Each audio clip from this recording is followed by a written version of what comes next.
Hi everyone, it's me, Tim. Today I want to talk about working in teams, something you will almost inevitably have to do if you go in the game industry. And I want to tell you why I'm talking about this. So last night, poking around Netflix, I found a Duran Duran documentary. Now, I was really big in Duran Duran in the 80s, and then they made this comeback in the 90s, and it was interesting to watch the history of it. But what really spoke to me, they did an interesting thing where they started with all of them together talking, and then they went to each one individually and talked to them about how they grew up and why they wanted to become a musician and how they got into the band and what they thought about being in the band and why some of them eventually left, why they left the band. In fact, the whole documentary was pretty much could be summarized as the band came together, lasted for a few albums, then at their peak, members of the band started to leave even after just a few albums. And they talked about that. And that spoke to me as someone who's been at different companies with different teams, and a couple times I've also walked away.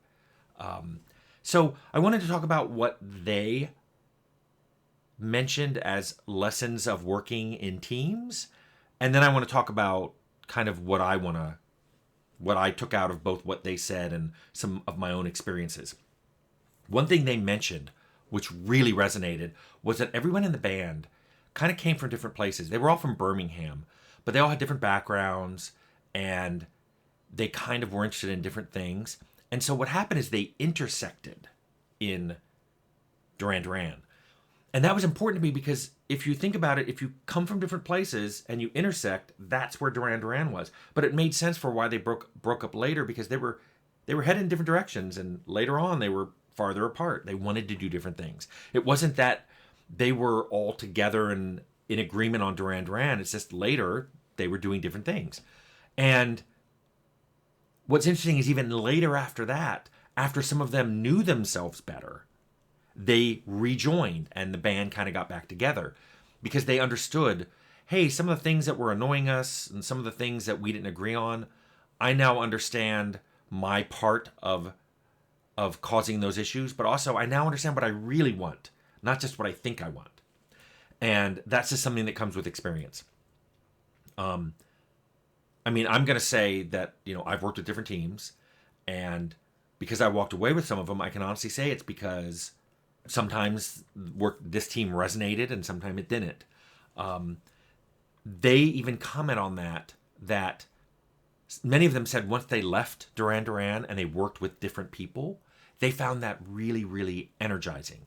And I can say that there's something about when you go to a new company or you have a new project start up at an existing company and there's a different team working on it, there's this really energizing feeling that comes with that because you are working on something new, which is energizing in itself. But there's different people and they have different ideas of how things should be done and different processes, different goals. And it really gets you going again and makes you think, okay, let's look at all the things that we examined as being pillars in the last game and see what we can do better.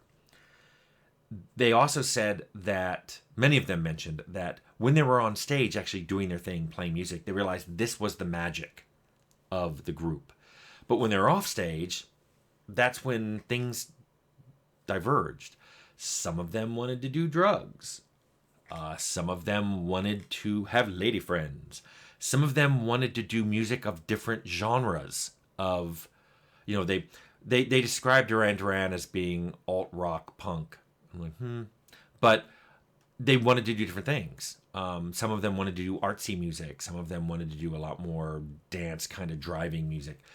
It's great. And I thought that was the fact that they could realize that what meant they had gotten to at least a more mature place where they could say, this is what we're doing.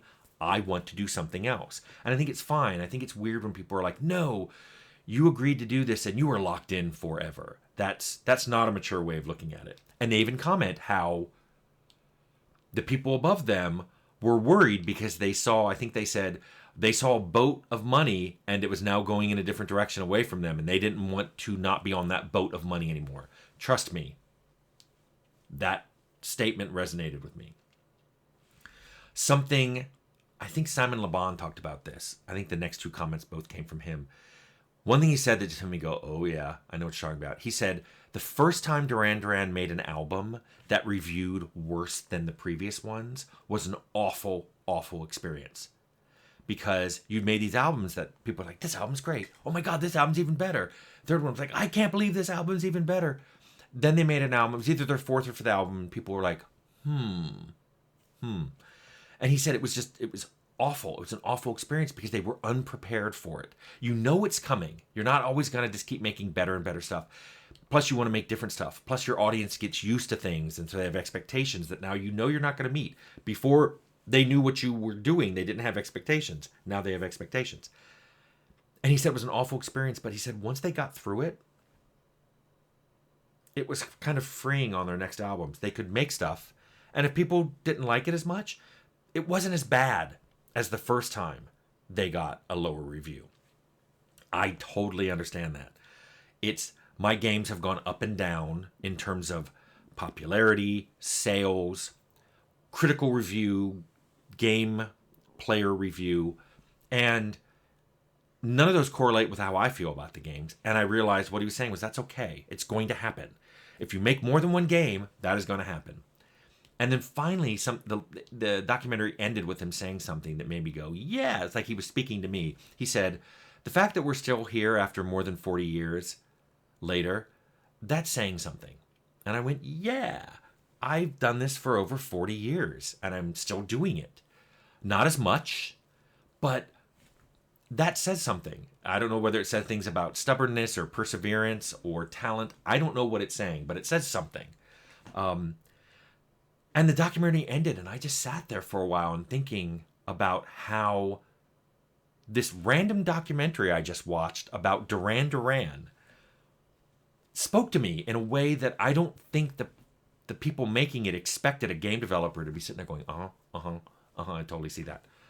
So it made me think about my own game catalog and how every game was a combination of what I brought to it and what everybody else on the team brought to it. For me, my contribution was a combination of what authority I was given and what passion I had. And those things were not necessarily correlated. I'm not saying that I cared about games the more authority I was given, or vice versa, because that's not true. There were games I really loved that I had very little say in, and then there were games that I started getting tired of, even though I had a lot of say in them. So, but what I'm saying, my direct combination was sometimes in some of my games, I had a great deal of authority. The buck stopped with me. Nothing went in that I couldn't have thrown away and had nobody override me. And then there were other games I made where I was kind of peer level with other people who had equal authority to me on what went in and what didn't. And I didn't always win those discussions. So things went into the game that I'm like, I wouldn't have done that, but the other person really, really wanted it done. And then there are other games where I had very little authority. I was just somebody working on it.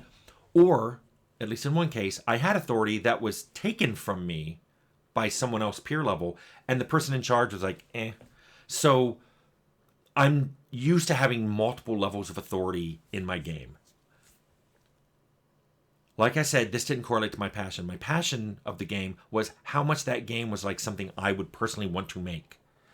Did it have a lot of the design pillars that I've talked about here, where I really wanted reactivity and nonlinear story and player agency and all of that stuff? Some of my games have it, some of them don't.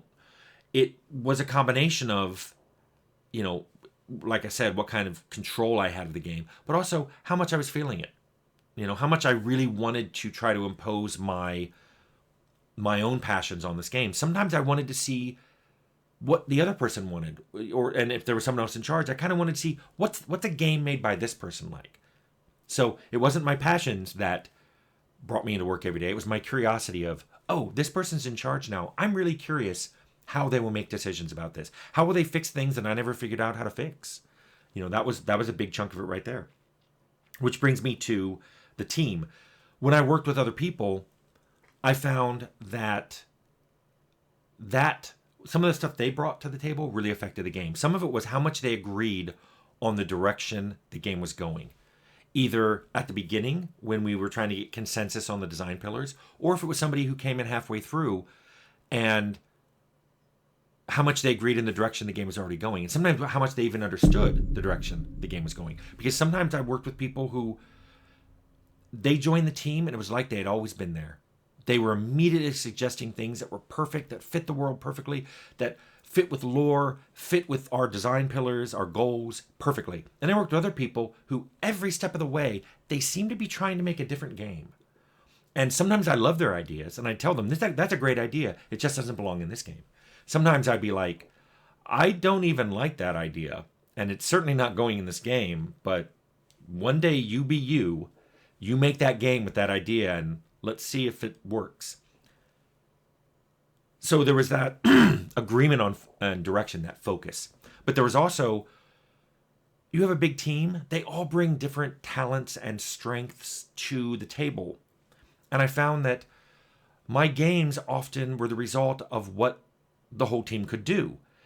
If there was somebody who was really good at doing a certain thing, like the clay heads in Fallout, that really informed what our final talking heads looked like in the game, because we had this really good sculptor. In other games, I've worked on games where I wanted to have certain features, but there was really no one on the team who could do that. I couldn't do it either. So that game didn't have that feature. And maybe it was a feature I had on a previous game, but I'm not working with that person anymore. And that was the feature that person brought. I'm used to teams having different strengths and talents.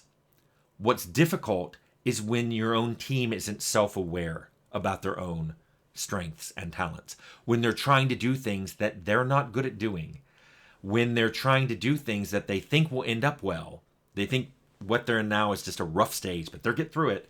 And you're like, I do not see that happening. And this is when it's difficult to give critique because people get very wrapped up in what they're doing. So that's kind of the point of this video. I started about talking about working in teams and what I learned from a Duran Duran documentary and what I learned myself. But I think sort of the moral of this video, the summary is, look, unless you're a solo indie developer, you are going to have to work in teams and you're going to have to learn to work in teams. And a big chunk of that is learning about yourself. What are you good at? What aren't you good at? How do you give and receive criticism? How do you just on a day-to-day work with other people? How much do you agree with the direction your game is going? Do you think that direction should change? And how much are you going to push that? These are all things that you have to know about yourself going into a team. Knowing what authority you're going to have, where your passion is, what you're good at, what you're not good at. If you understand all that about yourself, your working in teams will go a lot more smoothly. So, and if you don't believe me, take it from Duran Duran. So, I hope you like this.